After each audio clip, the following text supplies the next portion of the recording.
दोस्तों, प्रयागराज के संगम में माघ मेले का आयोजन हो रहा है। दूर दूर से ऋषि मुनि तपस्वी मां गंगे की उपासना करने के लिए संगम घाट पर उपस्थित हो रहे हैं। 1 महीने तक यहां पर वह रह करके तपस्या करते हैं, मां गंगे की आरती करते हैं, साथ ही साथ स्नान और दान करते हैं।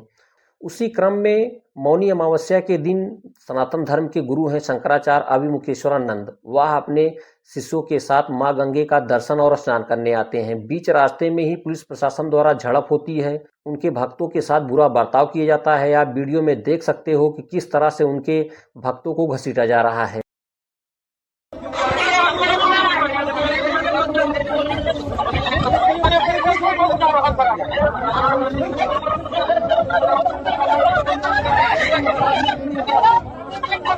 साथ ही साथ उनके कुछ भक्त ऐसे हैं जो ये कह रहे हैं कि उन्हें बुरी तरह से पीटा गया है, जूता से मारा गया है, जूता से कुचला है। बाद में अभिमुक्तेश्वरानंद जी की जो गाड़ी थी उसे खींच करके मेले से बाहर कर दिया गया। दोस्तों, सोचने वाली बात यह है कि क्या सरकार उन लोगों को अपने साथ जोड़ कर रखेगी जो सरकार की चापलूसी और चुगली करेंगे? क्या उन लोगों के खिलाफ सरकार काम करेगी जो सरकार का खिलाफत करते हैं, सरकार की हुई गलतियों की आलोचना करते हैं? जबकि शासक जो होता है उसे अपने आलोचकों के साथ रहना चाहिए। कारण ये कि उसे उस वक्त ये तुलना करने का मौका मिलता है कि उसके द्वारा जो कार्य किया गया है कहाँ तक सच था, कहाँ तक झूठ था, या कहाँ तक सही किया गया है, कहाँ तक गलत किया गया है। उन लोगों का समर्थन करना चाहिए जो सरकार की विमुख होकर आलोचना करते हैं, लेकिन सरकार उनके खिलाफ कार्रवाई करती है, उनको चुप रहने के लिए परेशान करती है। मैं आपको एक वीडियो दिखाता हूं कि किस तरह से जब देश के प्रधानमंत्री बने थे तो शंकराचार्य जी के चरणों को जाकर छुआ था और साथ ही साथ आशीर्वाद लिया था। शंकराचार्य जी ने खुशी खुशी अपने गले की माला प्रधानमंत्री के गले में डाल दिया था। आप लोग वीडियो देखिए, उसके बाद बात करते हैं।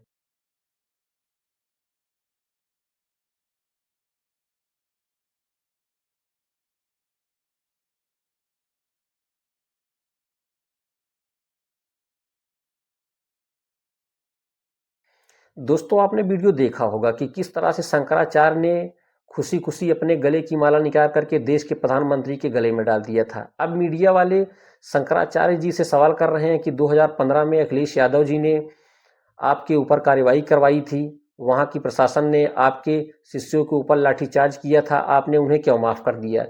उसके जवाब में शंकराचार्य जी ये कहते हैं कि उन्होंने अगर ये गलती किया था तो वो साष्टांग आकर के हमारे पैरों में गलती भी माने, हमारे गुरु से भी गलती मानी, तो हम उन्हें माफ़ क्यों ना करें? और शंकराचार्य जी सरकार किसी की भी हो, आलोचना करने से पीछे नहीं हटते। अब वर्तमान सरकार से बार बार उन्होंने ये सवाल किया कि गायें क्यों कट रही हैं। साथ ही साथ शंकराचार्य का ये कहना था कि गौ माता को राष्ट्र धरोहर का दर्जा दिया जाए, लेकिन सरकार है कि ना तो उनकी बातें अभी तक सरकार ने अमल में लिया और ना ही उस पर कोई कार्रवाई की गई। इसलिए वह वर्तमान सरकार की बुराइयां करते रहते हैं, साथ ही साथ तरह तरह के सवाल करते रहते हैं। इस कारण से सरकार उनके खिलाफ कार्रवाई कर रही है। एक अधिकारी अगर पूछेगा शंकराचार्य जी के बारे में आपका सर्टिफिकेट परिचय क्या है, तो इससे बड़ा सनातन धर्म का, इससे बड़ा हमारे साधु संतों का, इससे बड़ा हमारी संस्कृति का, इससे बड़ा हमारे मेघ। अब उनका कहना है कि देश के प्रधानमंत्री जो ये कहते हैं हम सनातन धर्म के रक्षक हैं, गायों की रक्षा करते हैं, आज भारत गाय का मांस विदेश भेजने में दूसरे स्थान पर है।